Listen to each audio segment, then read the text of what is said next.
Il fut un temps où le café c'était simple. On se levait, on versait une tasse, et ça faisait exactement ce que ça devait faire. Un arôme riche, assez puissant pour vraiment vous réveiller. Peut-être une légère amertume en fin de bouche, mais toujours fiable, pas de prise de tête, pas de complications inutiles, pas de tasse à 5 € qui ressemble à peine à du café. Mais cette époque, oui, elle est bien révolue. Parce que pendant que vous viviez votre routine matinale en pilote automatique, des marques de café franchement douteuses ont discrètement envahi les rayons de vos supermarchés et les menus de vos cafés. On parle de grains qui ont l'air brûlés avant même que vous les infusiez. Des mélanges premium qui sont surtout du marketing, habillés dans un emballage craft artisanal.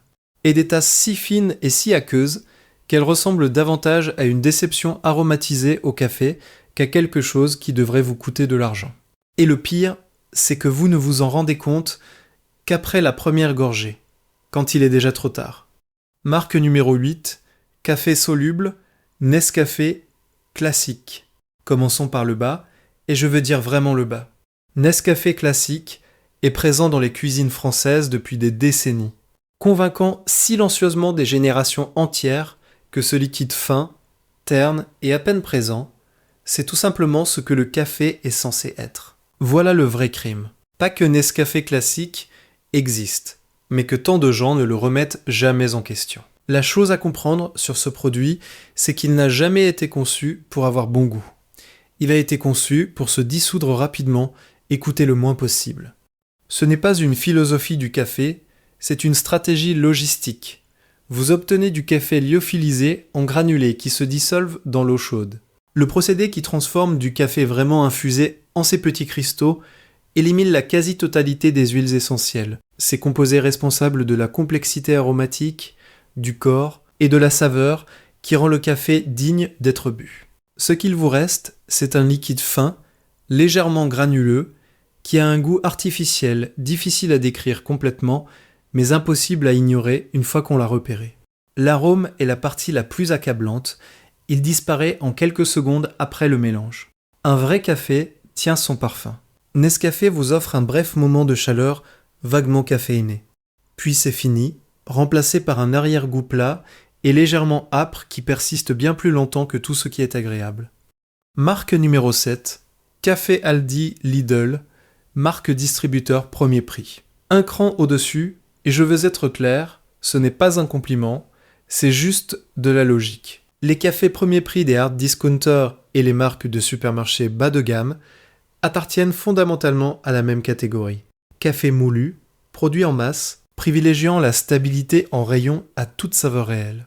La texture est plate, légèrement plus épaisse que le soluble, mais d'une façon qui ressemble davantage à des sédiments qu'à du corps. Le goût est terne, teinté d'une légère amertume artificielle, avec parfois une acidité bizarre qui vous fait vous demander si vous avez bien préparé votre café. Oui, vous avez bien fait. C'est juste ce que ça goûte. Ce qui rend ça particulièrement frustrant, c'est l'incohérence. Les avis mentionnent régulièrement des variations notables d'un paquet à l'autre, parfois buvables, parfois franchement désagréables. Quand votre contrôle qualité est suffisamment approximatif pour que les clients jouent à la loterie à chaque nouvel achat, vous avez un problème produit, techniquement du café, émotionnellement décevant. Marque numéro 6, Senseo Cappuccino dosettes aromatisées. On arrive maintenant à une marque qui a au moins l'honnêteté d'assumer ce qu'elle est, du café de commodité en dosette. Et je respecte la transparence, mais la transparence ne le rend pas bon pour autant. Le système Senseo a révolutionné la facilité d'accès au café en France dans les années 2000. Le problème, c'est que la facilité et la qualité ne progressent pas toujours ensemble. Ce que vous obtenez ici, c'est un café prémolu, préemballé en dosette, qui a souvent séjourné en entrepôt bien plus longtemps que ses arômes ne peuvent le supporter. Le résultat est une tasse dont le corps est mince. L'arôme disparaît en secondes, et la saveur oscille entre blandeur et légère acidité, selon le jour. Les variantes aromatisées, cappuccino, vanille, caramel, masquent le problème avec des arômes artificiels plutôt que de le résoudre. Les avis clients reviennent systématiquement sur une phrase. Pratique, mais pas mémorable. Café conçu pour la commodité, pas pour le plaisir. Fonctionnel, mais creux. Marque numéro 5, Grand-mère Tradition. Très bien, on quitte l'extrémité vraiment rude du spectre pour entrer en territoire. Correct. Insipidement, agressivement, presque philosophiquement correct, Grand-mère a construit toute son identité autour d'être le café quotidien fiable de monsieur et madame tout le monde. Et honnêtement, ils ont tenu cette promesse. Le problème, c'est que cette promesse a un plafond. Et Grand-mère le heurte chaque matin. Le Tradition est un café de torréfaction moyenne, disponible dans des millions de foyers français, et il est cohérent de la façon dont le beige est cohérent. Il ne vous surprend pas, il ne vous déçoit pas, il existe simplement de façon fiable, en arrière-plan de votre matinée, faisant le minimum requis pour se qualifier comme café. La texture est lisse mais légèrement aqueuse, le goût est doux, vaguement sucré et extrêmement sage. Il n'y a aucune complexité ici, aucune note intermédiaire intéressante, aucune finale qui mérite discussion. Vous le buvez, vous obtenez votre caféine, vous continuez votre journée. C'est la transaction. Marque numéro 4, l'Or Espresso. On entre maintenant en territoire franchement polarisant. L'Or se positionne comme une marque premium, accessible, avec ses capsules dorées et sa communication haut de gamme. Et à bien des égards, ils atteignent exactement cet objectif. Le problème, c'est ce à quoi ils ont renoncé pour y arriver. Voici ce qu'il faut comprendre sur la philosophie de torréfaction de l'Or. Il torréfie sombre et il torréfie de façon agressive. Ce n'est pas accidentel. La surtorréfaction est la façon d'obtenir une cohérence de saveur à grande échelle industrielle. Quand vous produisez des capsules pour des dizaines de millions de foyers, vous avez besoin d'un produit qui goûte pareil, à Paris, à Lyon et à Bordeaux. Pousser les grains vers l'extrémité plus sombre du spectre de torréfaction, c'est la façon d'y parvenir. La chaleur intense aplatit les variations naturelles entre les origines des grains, vous donnant un résultat uniforme, sinon quelque peu agressif, à chaque fois. Le résultat est une tasse corsée, affirmée, qui vous frappe immédiatement. Mais c'est aussi une tasse avec une finale que beaucoup décrivent comme brûlée, pas puissante, brûlée. Et une fois que vous goûtez ce charbon en fin de bouche, c'est difficile de ne plus le remarquer. Les avis sont partagés presque exactement en deux.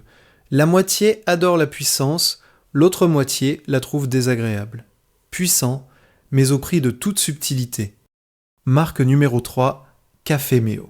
On entre maintenant dans la catégorie du bon café, et la différence est immédiatement, viscéralement évidente.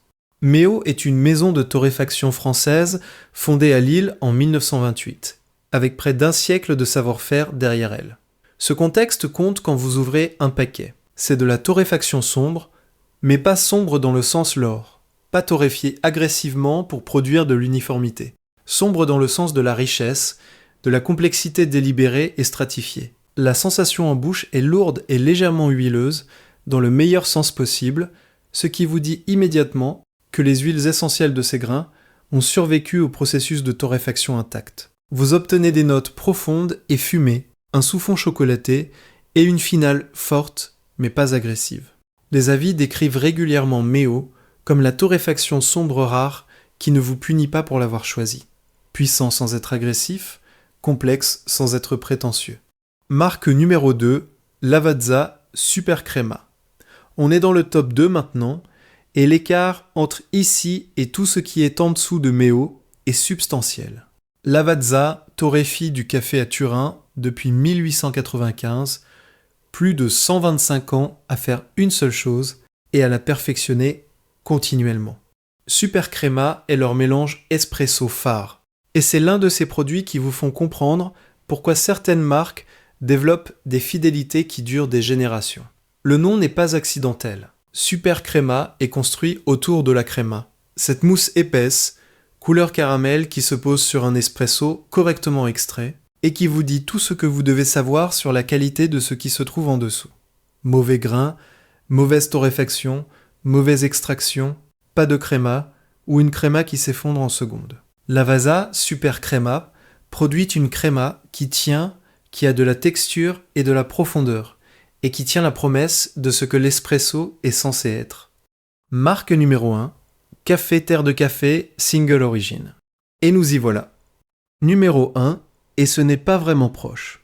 Terre de Café est une maison de torréfaction parisienne fondée par Hippolyte Courty, un passionné qui était tellement insatisfait du café disponible qu'il a commencé à sourcer et torréfier ses propres grains avec une obsession pour la traçabilité et la qualité. Cette histoire d'origine ressemble à de la mythologie, mais elle est réelle et elle explique tout ce qu'est cette maison et pourquoi elle coiffe ce classement. Le principe fondateur est la fraîcheur et l'origine. Ils publient les dates de torréfaction sur leurs emballages. Ils sourcent des grains en single origine, des grains provenant d'une seule ferme ou région, pas mélangés à partir de sources de commodités multiples. Et ils laissent ces grains s'exprimer eux-mêmes plutôt que de les noyer dans une torréfaction sombre. C'est une philosophie complètement différente de tout le reste sur cette liste. Voilà ce que ce classement vous dit vraiment. Le monde du café, aujourd'hui, est essentiellement divisé entre deux philosophies incompatibles. D'un côté, des marques construites pour la commodité, la durée de conservation et la production de masse. Bon marché à fabriquer, facile à distribuer. Conçus pour durer des mois dans une boîte sans que personne ne le remarque. Ce sont des cafés qui existent non pas parce que quelqu'un se souciait profondément de ce que vous goûtiez, mais parce que quelqu'un avait fait le calcul sur les marges et la logistique. De l'autre côté, vous avez des entreprises qui ont commencé avec une question complètement différente. À quoi peut vraiment ressembler le café quand on fait les choses bien ? Les marques en haut de ce classement ne sont pas parfaites, et elles ne sont pas bon marché. Mais elles prouvent de façon concluante que la qualité n'est pas un concept marketing. C'est quelque chose que vous pouvez goûter immédiatement à la première gorgée, sans connaissance préalable, ni palais sophistiqué. Alors, voilà le seul vrai message à retenir. Faites attention à ce qu'il y a dans votre tasse. Ne buvez pas du café par habitude. Ne prenez pas toujours le même paquet parce que c'est ce que vos parents achetaient. Comparez. Montez en gamme quand vous le pouvez. Et quand quelqu'un essaie de vous facturer 4 € pour quelque chose qui goûte le café de distributeur, avec un beau logo, tournez les talons. La meilleure tasse de café n'est pas la plus forte et ce n'est pas forcément la plus chère. C'est celle faite avec assez d'intention pour que vous remarquiez vraiment qu'elle est bonne. Abonnez-vous si ça a changé la façon dont vous choisirez votre prochaine tasse et dites-nous en commentaire quel classement vous pensez qu'on a complètement raté.